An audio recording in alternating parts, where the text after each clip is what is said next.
June 16, 2026, Kansas City. Lionel Messi plants his studs into Mandy's calf. No card, no video assistant referee review, nothing.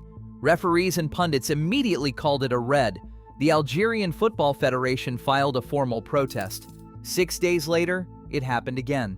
A second disputed Messi decision, a second furious opponent, and FIFA's worst World Cup nightmare wasn't some buried scandal.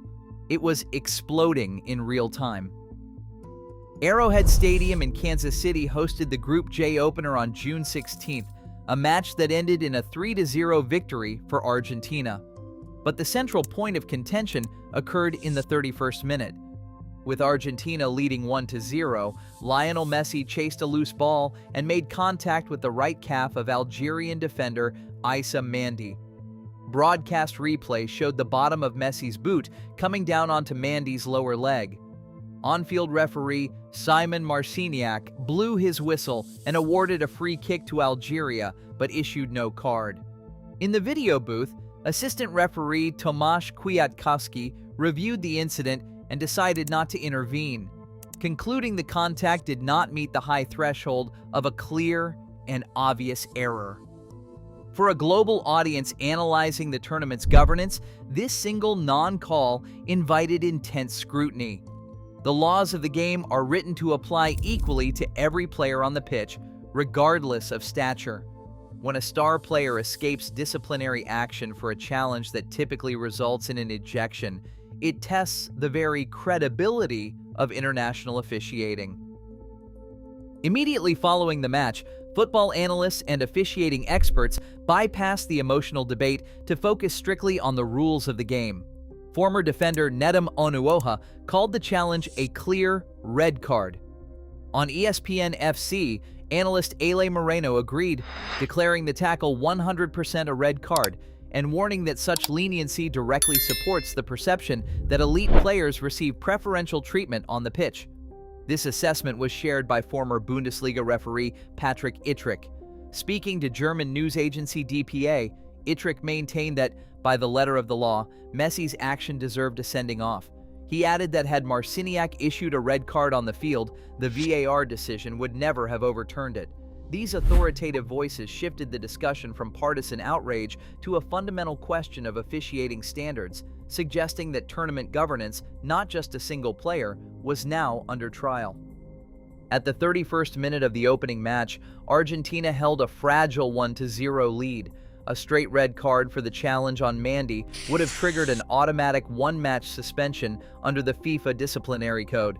That penalty would have barred Messi from Argentina's subsequent match against Austria, forcing the defending champions to navigate a critical group stage fixture without their captain.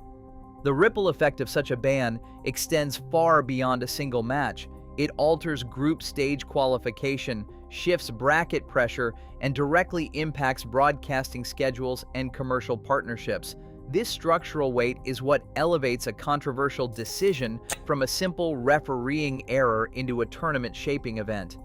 To understand the institutional backlash that followed, one must look past the emotional reactions of fans and examine how a single moment of officiating discretion can reshape the competitive architecture of the World Cup.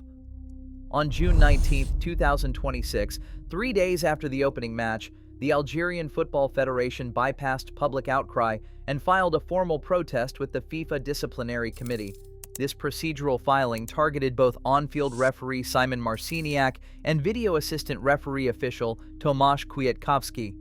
The complaint bypassed simple refereeing errors to target the technical mechanics of the decision, specifically challenging the clear and obvious error threshold used by the video assistant referee bunker. By pushing the dispute into FIFA's administrative channels, Algeria turned a standard on-field debate into a formal governance issue. Addressing the refereeing commission, the federation demanded a reversal of the match result, disciplinary sanctions against the officiating crew, and a formal review of video assistant referee intervention protocols. This action moved the dispute from subjective opinion to a concrete procedural test, forcing FIFA to defend the integrity of its automated oversight. On June 22, 2026, 6 days after the opening match, Argentina met Austria at AT&T Stadium in Arlington, Texas. The critical moment arrived in the 38th minute. Argentine midfielder Alexis Mac Allister challenged Austrian midfielder Xaver Schlager in the center of the pitch. Mac Allister's boot caught Schlager's upper leg, sending him to the turf, but play continued. Argentina launched a rapid transition, ending with Lionel Messi cutting inside the right flank to slide a low shot past goalkeeper Alexander Schlager. This strike was Messi's 17th World Cup goal, moving him past Miroslav Klose as the tournament's all-time leading scorer. The historic milestone was immediately overshadowed. The Austrian team protested aggressively, demanding play be stopped for the midfield foul. Because this second incident occurred while the Algerian Federation's complaint was still pending, the controversy carried a far heavier weight. The immediate repetition of a major non-call favoring Argentina forced observers to look past isolated mistakes. The central debate shifted from a single error to a much more demanding question: whether the tournament was witnessing a series of random coincidences or a systemic pattern of leniency toward its biggest star. BBC Sport pundit Peter Schmeichel led the criticism of the decision, arguing that Mac Allister had kicked the player down and that the goal should not have stood. Schmeichel questioned why the video assistant referee failed to intervene in a moment that directly altered the scoreboard. However, FIFA's technical review supported the on-field decision. According to the VAR official Khamis Al-Mari, the contact between Mac Allister and Schlager was deemed debatable rather than a clear and obvious error. Under the current International Football Association Board protocol, the video assistant can only recommend a pitch-side review if the on-field decision is an indisputable mistake. Because the collision fell into a gray area of subjective interpretation, the VAR team chose to let the referee's initial play-on decision stand, bypassing a pitch-side monitor review entirely. This reliance on the high threshold of intervention exposes a growing systemic friction. While the governing body defended the rigorous application of its protocol, the refusal to halt play or re-examine the challenge left observers questioning whether the rules protect the consistency of the system or shield high-stakes refereeing decisions from necessary correction. Thierry Henry offered a critical counter-perspective, describing the challenge against Algeria as accidental, unfortunate, and nothing more. Henry warned that the global backlash was intensified simply because the player involved was Lionel Messi, arguing that not every heavy collision warrants a red card. This distinction is vital for maintaining objective analysis. Even if there is no proof of intent or systemic bias, the occurrence of two major unpenalized incidents in consecutive matches creates a profound perception problem. For international sports governance, perception often dictates reality. When the boundaries of officiating discretion consistently favor the tournament's most commercially valuable figure, public trust in the competition's integrity erodes. FIFA's institutional legitimacy relies not on perfect decisions, but on its capacity to explain borderline calls convincingly. This structural friction exposes a clear path forward for tournament accountability. To restore trust, observers and federations are increasingly calling for concrete institutional remedies.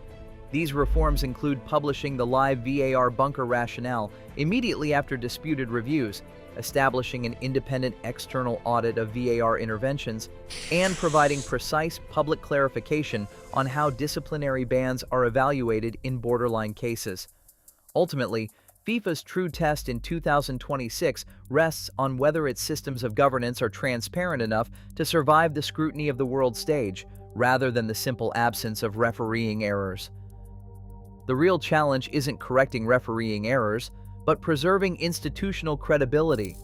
When subjective officiating decisions consistently favor the sport's most commercial asset, the line between human error and systemic bias threatens to vanish. For FIFA, maintaining global trust remains its hardest match to win.